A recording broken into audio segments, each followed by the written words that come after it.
Hey you guys, thank you for tuning in to another video with the Fat Gay. My name's Isaac, and in today's video, I'm going to break down some Orangetheory terminology for those of you that are about to do their first class. Maybe you've been in for 3 classes and y'all don't know what's going on. I got you. I went to Reddit, I found the things, I'm gonna tell you what everything means so you're not lost.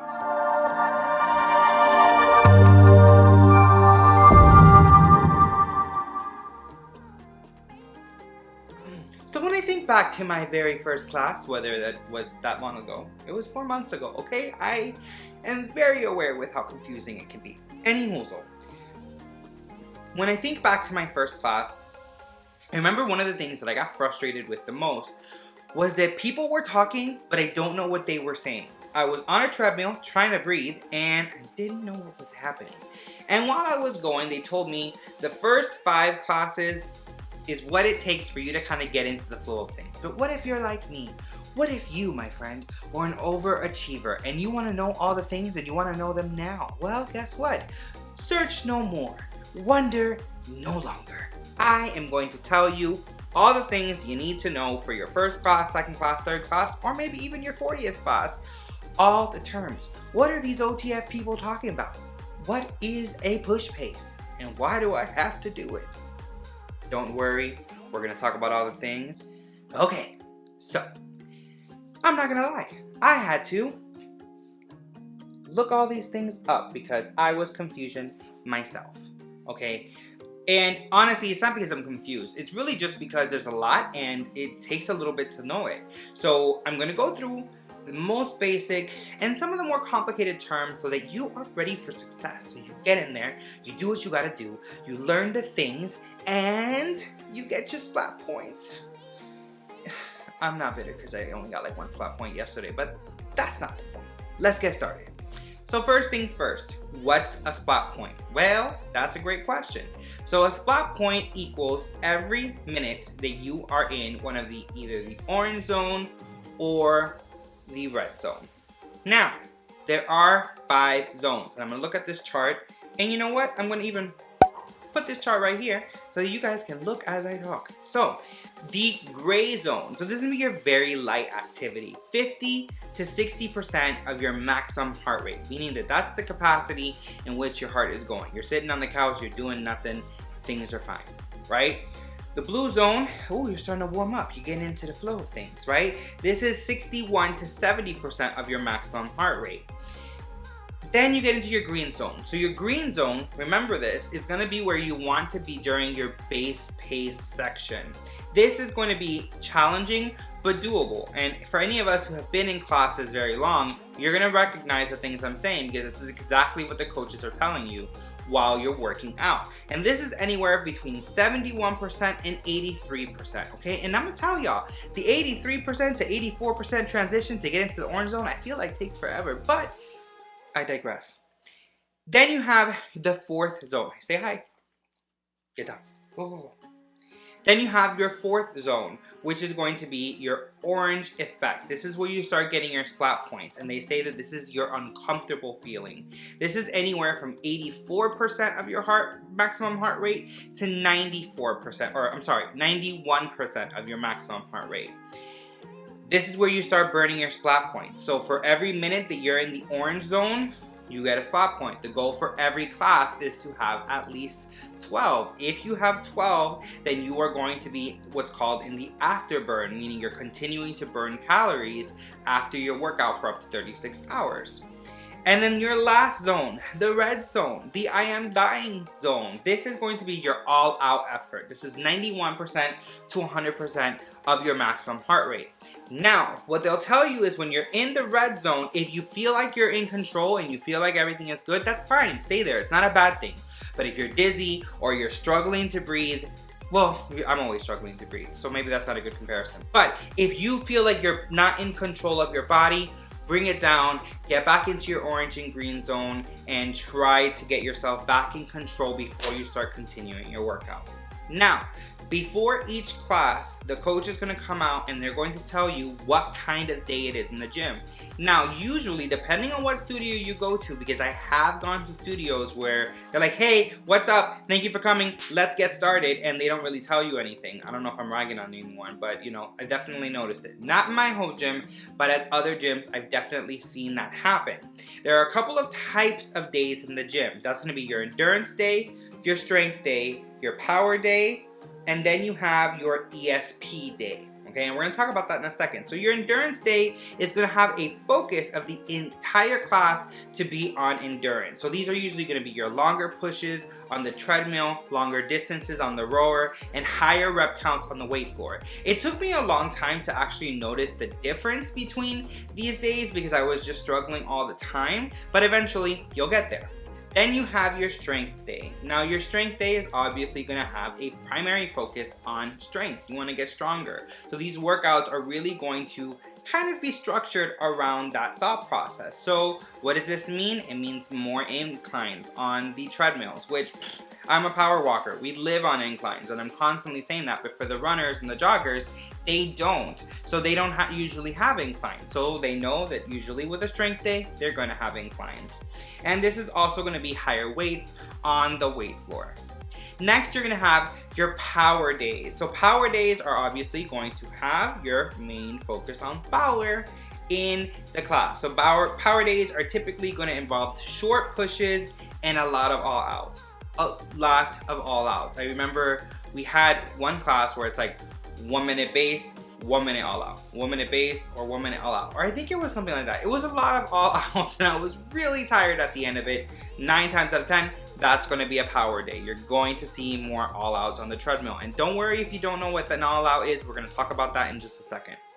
And then you have an ESP, which is, what is that? It's a combination of all 3 types of days: endurance, strength, and power.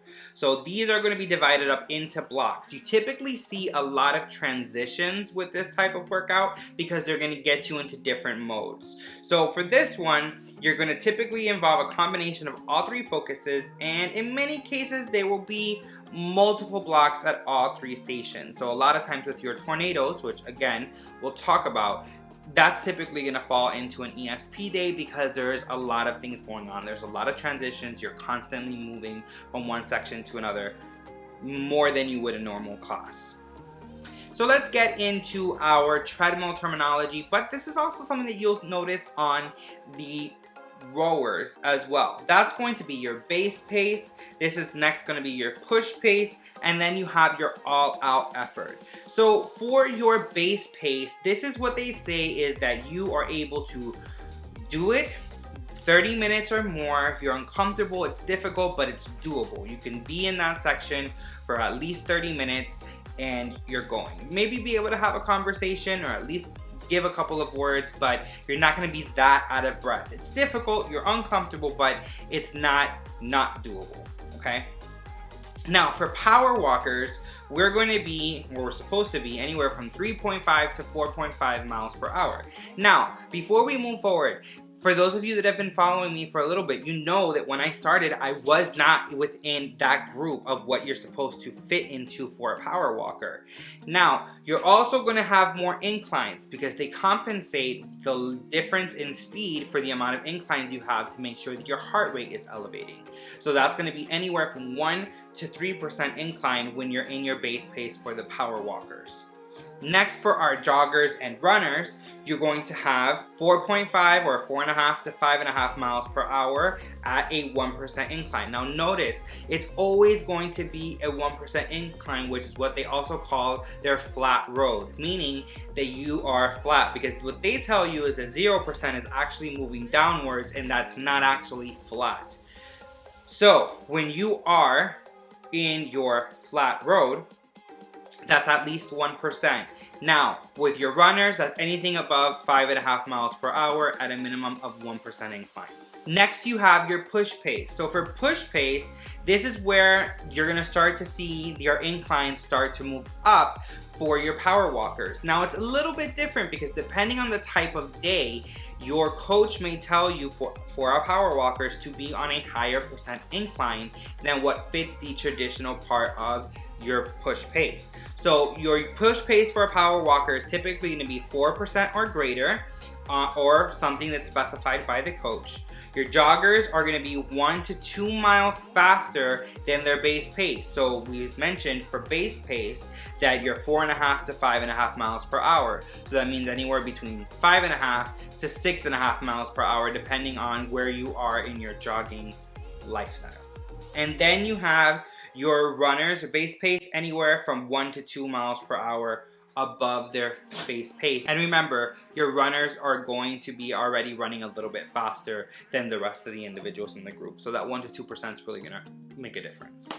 Next is gonna be your all-out effort. And honestly, I don't need the phone for this one. This is gonna be your max capacity. So typically with power walkers, they're gonna be at 10.5% for their incline at least, or 10% or greater is what they normally say. And you can try to adjust your speeds as well to really get your heart rate into your all-out zone, which typically is gonna fall into your orange or your red zones.